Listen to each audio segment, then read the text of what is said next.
दिवाली पर घर जाने वालों की बढ़ रही भीड़। रेलवे आज से चलाएगा 250 स्पेशल ट्रेनें, जारी की लिस्ट। भारत में दिवाली के त्योहार की शुरुआत होते ही पश्चिमी रेलवे ने दिवाली और छठ पूजा के त्योहारी सीजन के लिए 200 विशेष ट्रेनें चलाने की घोषणा की है। भारतीय रेलवे ने कहा कि मंगलवार 29 अक्टूबर को 120 से ज्यादा ट्रेनें चलेंगी। इनमें से लगभग 40 ट्रेनों का प्रबंधन मुंबई डिवीजन द्वारा किया जाएगा, जिसमें 22 ट्रेनें विशेष रूप से उत्तर प्रदेश, बिहार, पश्चिम बंगाल और उड़ीसा के लोकप्रिय गंतव्यों तक जाएंगी। पश्चिमी रेलवे के मुख्य जनसंपर्क अधिकारी विनीत अभिषेक की ओर से हाल ही में जारी प्रेस विज्ञप्ति में विस्तृत जानकारी देते हुए कहा गया कि यह इस व्यस्त समय में यात्रियों की बढ़ती मांग को पूरा करने की हमारी प्रतिबद्धता का हिस्सा है। उन्होंने कहा कि हम अपने वरिष्ठ अधिकारियों द्वारा समन्वित मंडल और मुख्यालय दोनों स्तरों से इन अतिरिक्त सेवाओं की बारीकी से निगरानी कर रहे हैं तथा ट्रेनों की प्रतीक्षा सूची पर प्रतिदिन वास्तविक समय में जाँच कर रहे हैं। बांद्रा भगदड़ के बाद रेलवे सतर्क। मुंबई के बांद्रा स्टेशन पर हुई दुखद भगदड़ की घटना के बाद भारतीय रेलवे ने बांद्रा टर्मिनस, सूरत, उधना, वडोदरा और अहमदाबाद जैसे महत्वपूर्ण उच्च यातायात स्टेशनों पर अधिकतम कर्मचारियों की तैनाती के साथ साथ सुरक्षा प्रोटोकॉल की घोषणा की है। Mumbai central, Dadar, Bandra terminus, Borivali, Vasai road, Vapi,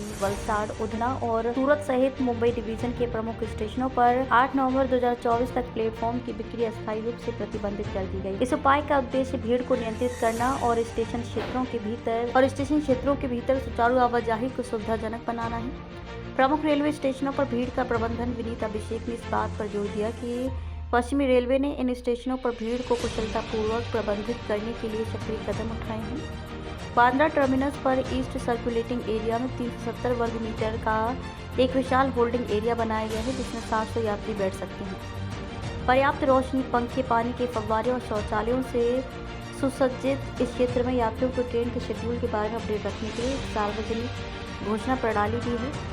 प्रतीक्षारत यात्रियों के लिए निर्दिष्ट स्थान उपलब्ध कराकर हम बोर्डिंग दक्षता और आराम को बढ़ाते हैं। उधना और सूरत स्टेशनों पर भी इसी तरह के होल्डिंग क्षेत्र उपलब्ध हैं। साथ ही सूरत स्टेशन पर प्लेटफॉर्म नंबर 4 के पास एक अतिरिक्त प्रतीक्षा क्षेत्र भी है। अभिषेक ने कहा, इसके अलावा हमने यात्रियों की सहायता के लिए सूरत और उधना के बीच 2 शिफ्टों में 50 लाइसेंसधारी हेल्पर तैनात किए हैं। स्टेशनों के चारों ओर स्पष्ट सूचना बैनर और विशेष ट्रेन के विवरण प्रदर्शित करने वाले स्टैंड लगाए गए हैं। हमारे समर्पित चेकिंग कर्मचारी उधना में सभी प्रवेश और निकास बिंदुओं पर 24 घंटे उपलब्ध रहते हैं।